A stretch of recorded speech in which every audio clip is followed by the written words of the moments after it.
me show you how to create a Gothic coloring book for kids. Log into Canvas. Click Create a Design Custom Size. For a coloring book, use standard print size, 5 by 11 inches or A4. Choose black and white theme or keep it blank. I will change the image that I have here.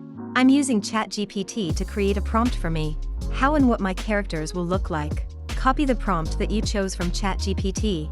Then go back to Canva, look for Magic Media.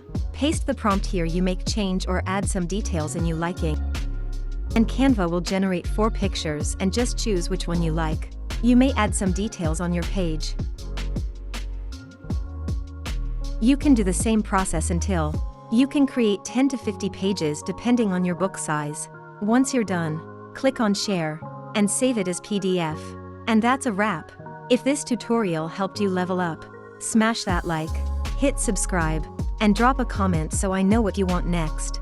Stay curious, stay creative, and I'll see you in the next tutorial. Don't blink, you might miss the good stuff.